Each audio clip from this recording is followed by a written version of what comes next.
In 1974, a Hungarian architectural professor by the name of Rubik invented what we now know as the first Rubik's Cube. It was a six-sided figure, very similar to this, but it was a little bit different at the time, and this figure could turn freely. This was a challenge that Rubik had been trying to accomplish for a while now. He decided to add colors to the sides, and after a few turns, became amazed at the colorful fun of the Rubik's Cube. However, this is far from the cube we know today. This cube was made out of wood and paper, and was held together by rubber bands, glue, and paper clips. This design would quickly prove to be too unstable, and another prototype would be created, this time with a core.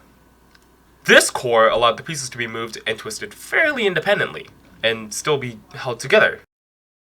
At the time, the cube was not called Rubik's Cube. It was called Magic Cube. And in 1977, the cube was released in Hungarian toy shops and even some international toy fairs.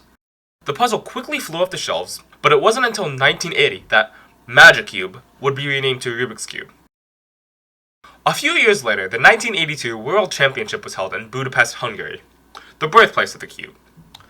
The winner would be a 16-year-old American teenager by the name of Min Tai, who won with a time of 22.95 seconds. Pretty fast for the time, but nowadays, if you look at their records, it's pretty slow! The competitors all used cubes that Rubik had specifically selected from a special production run.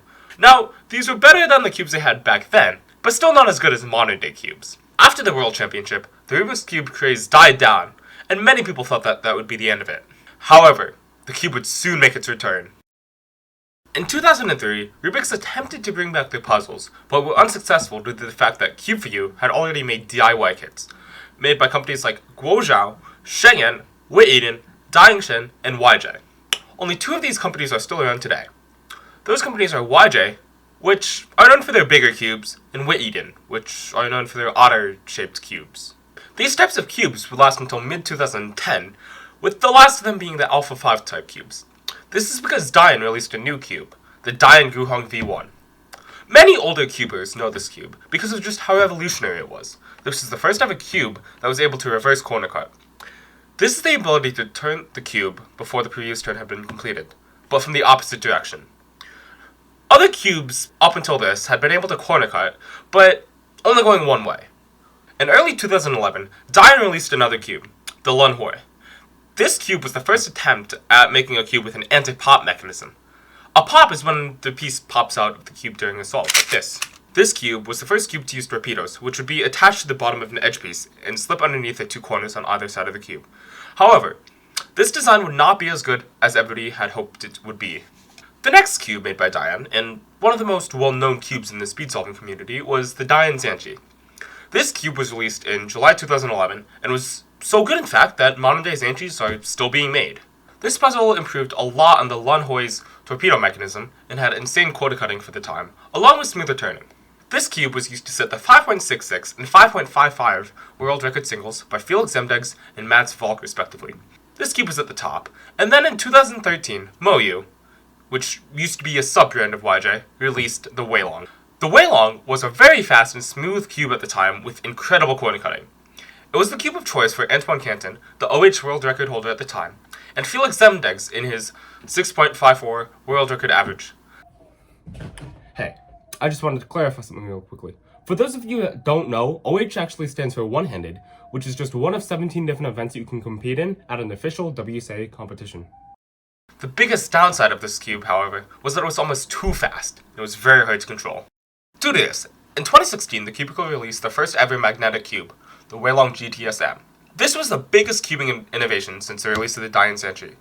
The inventor was a man by the name of Chris Chen. He is widely known throughout the cubing community as one of the best cubing innovators, doing work with cube magnetization, head of both Cubicle Labs and Angstrom Research, and even being the first person to learn ZB back in 2009.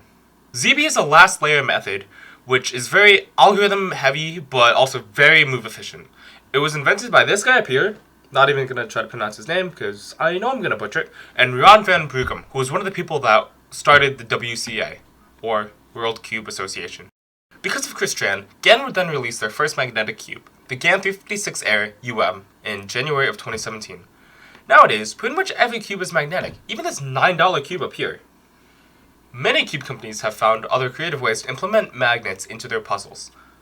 GAN, with interchangeable magnets, and Volk with magnets in the center caps. Ah, smart cubes.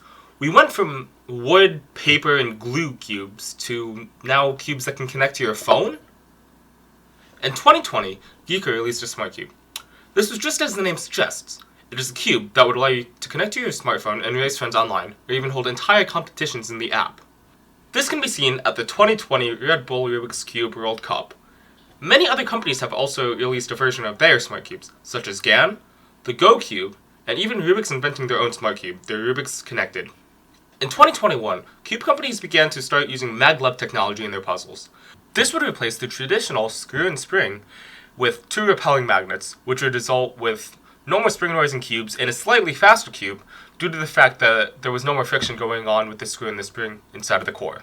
So far, many cube companies have released their own maglev puzzles, but due to the fact that cubing hardware nowadays is so good, it doesn't really matter what cube you have as long as you're comfortable with it.